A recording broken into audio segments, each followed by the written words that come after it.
नमस्कार दोस्तों, welcome back to our channel. Friends, मैं आप सबका अपने चैनल स्टॉक्स फॉर लाइफ में बहुत स्वागत करता हूं। Welcome to STFL family. DFL numbers बात की जाए, एक स्टॉक के Q1 के नंबर्स हमें हाल फिलहाल में ही देखने को मिले थे।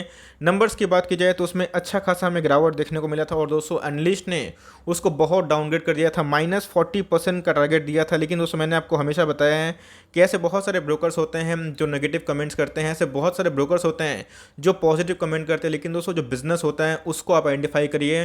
देखिए बिजनेस ऑर्गेनाइज वे से लीड कर सकता है कि नहीं आने वाले कल में। और दोस्तों Q1 के नंबर्स में ऑफकोर्स कोविड का जो सेकेंड वेव का जो इम्पैक्ट था हमें देखने को मिला था, उसके बाद हमें एक अच्छी खासी गिरावट देखने को मिली। लेकिन दोस्तों उसके बाद जब स्टॉक की रैली हुई तो अपने उस गिरावट के लेवल से 30% अपसाइड हुआ और दोस्तों बहुत लोगों की रैली मिस हो गई। तो अपने आप में गाइस बहुत ही शानदार कंपनी है। अपने आप में ही ऑर्गेनाइज रिटेल की बात की जाए टॉप कमांडिंग कंपनी दिखाई पड़ती है। और दोस्तों इसलिए मैं बोलता हूं कि मार्केट में अगर आप लॉन्ग टर्म के लिए बने हुए रहते हैं तो स्टॉक प्राइस में छोटी मोटी गिरावट को पैनिक नहीं होनी चाहिए। और लॉन्ग टर्म तो जितना आप होल्ड कर सकते हैं आपके पैसे उतना ही बनेंगे। तो मैं किसके बारे में डिस्कस कर रहा हूं, कौन सी कंपनी और क्या लेसन है, सब कुछ सिखाऊंगा और दिखाऊंगा भी। चैनल में फर्स्ट टाइम होंगे सब्सक्राइब कर सकते हैं इस तरह की क्वालिटी कंटेंट को सबसे पहले एक्सेस करने के लिए। Now without delaying any for time, let's begin. सब देख सकते हैं कि एनालिस्ट की मानी जाए दोस्तों तो 12 जुलाई का ये डेटा हमें दिखाई पड़ रहा है। जस्ट दोस्तों Q1 के नंबर्स आए थे और नंबर्स के बाद अगर आप देखें तो एनालिस्ट की मानी जाए दोस्तों तो एवेन्यू सुपरमार्ट की मैं बात बोल रहा हूँ, जिसको हम लोग डीमार्ट बोलते हैं। और ऑर्गेनाइज वे से बात की जाए दोस्तों तो आने वाले कल में भारत में ये बहुत ज़्यादा ग्रोथ कर सकती है। अपने आप में ही फंडामेंटली बहुत ही शानदार कंपनी है। और नंबर्स आने के बाद अगर आप देखें दोस्तों तो एनालिस्ट ने इसको 40% डाउनग्रेड कर दिया था, जहाँ पे एनालिस्ट का मानना था कि आने वाले कल में इसे बहुत बड़ी गिरावट होने वाली है। और दोस्तों मैंने आपको उस समय बताया था कि इतना 40% ये मुझे पॉसिबल दिखाई नहीं पड़ रहा, बिकॉज कोविड के टाइम में भी ये इतना नहीं गिरा था। गिरता है 10-15% तो कोई भी स्टॉक का एक साइकिल होता है, लेकिन दोस्तों जब बाउंस बैक करता है वो स्टॉक बहुत ट्रेमेंडस हो जाता है। इसी बीच में गैस आपने देखा होगा पिछले कुछ समय से डीमार्ट का शेयर बहुत रॉकेट बना हुआ। और सेम दोस्तों अभी की बात की जाए तो बहुत लोग जब IRCTC बहुत ही निचले भाव पे था तो बहुत लोग उधर पे ध्यान नहीं दे रहे हैं कि कोविड है एंड ऑल और इनका क्या होगा। लेकिन मैंने क्या बताया था, मार्केट दोस्तों हमेशा फॉरवर्ड लुकिंग होता है। मार्केट को आने वाले कुछ क्वार्टर्स में नंबर्स कैसे होंगे उसका अनुमान होता है। और एक बैड क्वार्टर दोस्तों कोई भी स्टॉक में घुसने का बहुत ही अच्छा मौका होता है। और डीमार्ट की बात की जाए तो इतना डाउनसाइड होने के बावजूद भी गाइस हमें डीमार्ट के शेयर प्राइस में बहुत तेजी रिकवरी देखने को मिली है। डीमार्ट की बात की जाए दोस्तों इधर पर अगर आप देखें तो FNO का स्टॉक हमें देखने को मिलने की उम्मीद थी, लेकिन इसका नाम देखने को नहीं मिला। इन्फोएज का बात की जाए दोस्तों तो अपने आप में ही उसकी दावेदारी ज़्यादा पेश होती हुई देखने को मिल रही है। ऑल्दो आप देखें 2019 से डीमार्ट ने एक अच्छे खासे पैसे बना के दिए हैं और IPO प्राइस से गाइस बहुत महंगा स्टॉक हो चुका है। और इधर पे अगर आप देखें तो नंबर्स आने के बाद एक गिरावट हुई थी और उसके बाद अगर आप देखें तो एकदम तेजी हमें देखने को मिल रही है। तो मार्केट कैप की बात की जाए तो गाइस कोई छोटी मोटी कंपनी नहीं है, 2.5 लाख करोड़ के आसपास की मार्केट कैप है। और मैंने आपको बहुत बार बताया है, रिलायंस की बात की जाए, डीमार्ट की बात की जाए तो अपने आप में ही ये सब कंपनी आने वाले कल में बहुत ज़्यादा बड़ी हो सकती है। बिकॉज ऑर्गेनाइज रिटेल की बात की जाए तो रिलायंस के बारे में दोस्तों मैंने बताया है कि रिलायंस की अभी लिस्टिंग हमें देखने को नहीं मिल रही है। मैं किसकी बात कर रहा हूँ, रिटेल पोर्शन की। लेकिन आने वाले कल में जब रिलायंस की लिस्टिंग होगी रिटेल की तो आने वाले कल में दोस्तों इनकी वैल्यू अनलॉकिंग होगी। अभी की बात की जाए तो ऑर्गेनाइज वे में रिलायंस रिटेल बहुत ही बड़ी कंपनी है और एवेन्यू सुपरमार्ट उससे बहुत छोटी कंपनी है। लेकिन दोस्तों जो बिजनेस मॉडल है डीमार्ट का वो अपने आप में बहुत ही यूनिक है। क्योंकि डीमार्ट की बात की जाए तो अपने ही स्टोर पे ही अपने ही लैंड पे वो क्या करते हैं, अपने स्टोर्स को इस्टेब्लिश करते हैं और उसको अपने आप में ही बहुत ज़्यादा ये कॉस्ट को रिड्यूस कर सकते हैं। तो मेरे हिसाब से गैस फंडामेंटल्स इस कंपनी के बहुत ही शानदार है। लेकिन मैंने क्या बताया, ऐसे बहुत जगह पे होते हैं जहाँ पे स्टॉक को डरा के और डाउनग्रेड करके माल छीना जाता है। और मैंने आपको बहुत बार बताया भी है कि बुरे वक्त में अगर आप अच्छे स्टॉक को होल्ड करते हैं, उधर पे सही टाइम पे सही एवरेजिंग करते हैं, उसको ऐड करते हैं तो लॉन्ग टर्म में ज़रूर मुनाफा होगा। आपने देखा कि जैसे नंबर्स आए थे, नंबर्स के बाद बहुत सारे स्टॉक मार्केट के एक्सपर्ट्स ने इसको डाउनग्रेड कर दिया था, लेकिन मार्केट किसी के अकॉर्डिंग नहीं चलता है। और आप देख सकते हैं कि आज के भाव की बात की जाए तो ये हमें ऑलमोस्ट 3,500 के ऊपर का स्टॉक देखने को मिल रहा है। और इसने फ्रेशली रिसेंटली गैस 4,000 का मार्क को भी टच करने की कोशिश कर दी थी।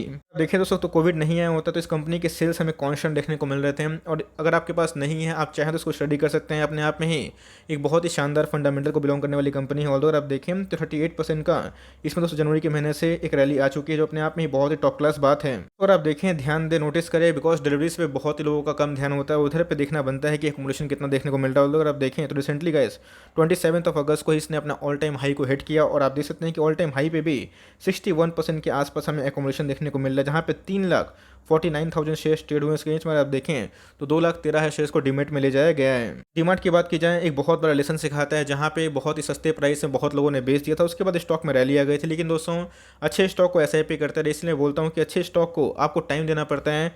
एसटीएफएल में दोस्तों मैं आपको हमेशा लॉन्ग टर्म स्टॉक के बारे में ज़्यादा फोकस करवाता हूँ, जिसके फंडामेंटल्स बहुत ही मजबूत हैं और आने वाले कल में जिसमें रैली की संभावना बहुत ज़्यादा हो सकती है। और अगर आप देखें तो ये किस में इंगेज है, बिजनेस ऑर्गेनाइज रिटेल में। और मैंने क्या बताया दोस्तों, आने वाले कल में जितने भी प्राइवेट बैंक्स हो गए, ऑर्गेनाइज रिटेल हो गए और ऑर्गेनाइज सेक्टर्स में काम करने वाले जो मोड बिजनेस होते हैं, ये बहुत ही अच्छा करते हैं। एफ रिटेल की बात की जाए दोस्तों तो बहुत ही लीग में पीछे हैं। और आपको पता है कि रिलायंस को टक्कर देने वाली कंपनी तो डीमार्ट ही है, लेकिन डीमार्ट अपने आप में बहुत छोटी कंपनी है, रिलायंस से बहुत बड़ी कंपनी है। लेकिन दोनों आने वाले कल में गाइस बहुत बड़ा मार्केट शेयर कैप्चर कर सकते हैं। बिकॉज इंडिया की बात की जाए तो इंडिया में आने वाले कल में बहुत ग्रोथ है और जिस हिसाब से मार्केट है इंडिया का, तो भाई ये बहुत सारे निवेशकों को भी अट्रैक्ट कर सकते हैं और बहुत सारे कस्टमर्स को भी दोस्तों ये ग्रैब कर सकते हैं। मार्केट कैप की बात की जाए अगर आप देखें 2.5 लाख करोड़ के आसपास की मार्केट कैप हमें दिखाई पड़ती है। और स्टॉक का जो हाई है अगर आप देखें तो रिसेंटली 27 अगस्त को ही हाई देखने को मिला था। ऑल्दो आप देखें तो स्टॉक में ज़्यादा गिरावट कभी हुआ ही नहीं है, लेकिन मैं बताऊंगा कि कौन से लेवल्स पे आप चाहें तो इसको ऐड कर सकते हैं। ऑल्दो आप देखें तो स्टॉक का वैल्यूएशंस आपको बहुत महंगा लगेगा, 200 के पास पी है। लेकिन जैसे बताया कि एक मोड बिजनेस क्रिएट करते हैं, तो मोड बिजनेस में गाइस थोड़ा सा इनकी जो वैल्यू है, वैल्यूएशंस वो महंगे होते हैं। आरओसी के बारे में डिस्कस करें 13% के आसपास है और आरओई के बारे में डिस्कस करें 10% के आसपास है और फेस वैल्यू हमें 10 देखने को मिलता है। तो आने वाले कल में हो सकता है कंपनी स्प्लिट करके अपने शेयर्स को टुकड़ों में बांट दें। मैं आपको हमेशा बोलता हूँ कि सेल्स नहीं तो फंडामेंटल नहीं, फंडामेंटल तो प्रॉफिट नहीं, भाई प्रॉफिट नहीं तो कुछ नहीं है, तो है ना दोस्तों। तो सेल्स, प्रॉफिट और फंडामेंटल्स आपस में बहुत ही ज़्यादा रिलेशन मेंटेन करते हैं। ऑल्दो अगर आप देखें तो इनके सेल्स कंटिन्यूसली बढ़ रहे हैं। कोविड पैंडेमिक से भी अगर आप देखें तो इनके सेल्स में हमें इजाफा देखने को मिल रहा है। प्रॉफिट की बात की जाए तो प्रॉफिट भी पिछले कुछ समय से बढ़ते हुए दिखाई पड़ रहे हैं। तो जी हाँ दोस्तों, अगर आप देखें प्रॉफिट बिफोर टैक्स वही बढ़ रहे हैं और पूरे चीज़ को एडजस्ट करने के बावजूद भी अगर आप देखें तो इनके नेट प्रॉफिट में भी एक अच्छा खासा छलांग देखने को मिल रहा है। इनके सेल्स अगर आप देखें तो बहुत ही हद तक कॉन्स्टेंट देखने को मिलते हैं। जी हाँ दोस्तों, 10 साल की बात कीजिए 31% का CAGR है और 5 साल की बात कीजिए 23% के आसपास CAGR।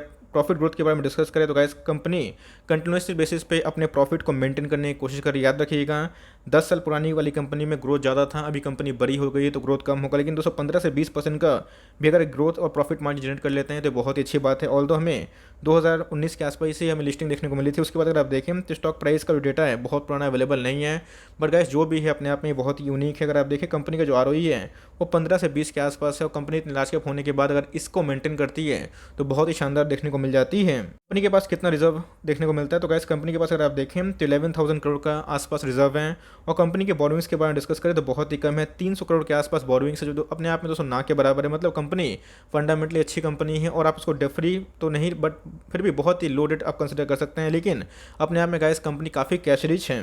प्रोमोटर होल्डिंग में डिस्कस करें अगर आप देखें तो 74% के आसपास प्रोमोटर का स्टेक है। अगर आप देखें तो रफली 75% का जो स्टेक जो सेबी नॉर्म्स होता है दोस्तों, उसी के अकॉर्डिंग हमें इनके पास स्टेक देखने को मिलते हैं। FIS की बात की जाए, DS की बात की जाए, पब्लिक की बात की जाए तो बस उनके पास भी स्टेक है। FIS ने 10% का स्टेक होल्ड किया हुआ है। DIS की बात की जाए तो उनके पास भी 6.7% स्टेक है और बात की जाए पब्लिक की तो गैस उनके पास भी 8.26% स्टेक है। मतलब मेजोरिटी तो जो शेयर गैस वो कहाँ पे है, हमें प्रोमोटर्स के पास देखने को मिलता है। तो मार्केट में ज़्यादा फ्री फ्लोट शेयर अवेलेबल ही नहीं है। ऐसे एक बहुत बड़ा लेसन है जहाँ पे बहुत लोग जल्दीबाजी में बेच देते हैं नेगेटिव न्यूज़ की वजह से। लेकिन मैंने क्या बताया कि स्टॉक मार्केट विपरीत में होता है, आपको नेगेटिव न्यूज़ बेच के दोस्तों स्टॉक को गिरा दिया जाता है, उसके बाद फिर से माल को दबोचा जाता है। तो मेरे हिसाब से फ्रेश एंट्री करने का अभी सही लेवल नहीं है। लेकिन इसे एक लेसन लिखें और चाहते हैं ऑर्गेनाइज बेस रिटेल में एंट्री करना तो आप चाहते हैं दोस्तों तो इधर पे 3500 के आसपास 3550 के आसपास एक वेट कर सकते हैं। बिकॉज अगर आप टेक्निकली देखें तो स्टॉक काफ़ी ओवरबॉट हो चुका है। RSI के बारे में डिस्कस करें तो 82 के आसपास है और मनी फ्लो इंडेक्स भी गैस 88 के आसपास हमें दिखाई पड़ता है। तो मेरे हिसाब से गैस आपको थोड़ा वेट एंड वॉच करना चाहिए और लॉन्ग टर्म के लिए हुए हैं तो भाई होल्ड एंड कंटिन्यू जरूर करें। लॉन्ग टर्म का एक बहुत ही अच्छा एक जेम बहुत सितारा वाला स्टॉक देखने को मिलता है। लेकिन इधर पे फ्रेश पोजीशन बनाने से थोड़ा बच सकते हैं और इधर पे अगर गिरावट होती है एक सपोर्ट में जहाँ पे 3650 से लेकर 3500 ये जिसको अल्टीमेट एक बहुत ही सपोर्ट जोन हो सकते हैं। तो इधर पे गैस फॉर लॉन्ग टर्म धीरे धीरे एकोमोडेशन कर सकते हैं और लिए हुए हैं तो मैंने बता दिया ये सब फॉरएवर वाले स्टॉक है। इन सबको चाहे तो लंबे समय के लिए होल्ड एंड कंटिन्यू कर सकते हैं। आई होप दोस्तों मेरा एफर्ट आपको अच्छा लगा। लेकिन जो लेसन मैंने सिखाया कि नेगेटिव न्यूज़ से बचिए और जो लोग बोलते हैं हमेशा कि रिजल्ट खराब है, हमें कंडीशन को मद्देनजर जरूर रखना चाहिए। तो आई होप मेरा एफर्ट आपको अच्छा लगा। वीडियो अच्छी लगी तो लाइक कर दीजिएगा। चैनल फर्स्ट टाइम होंगे तो याद से सब्सक्राइब करना भूलिएगा। फर्दर कोई डाउट उसको ड्रॉप कर सकते हैं, कुछ रिव्यू चाहिए उसका नाम ड्रॉप करना भूलिएगा। I would love to make a video on your demand. Guys मिलते हैं जल्दी ही, तब तक के लिए bye. Thanks for listening friends, God bless you all.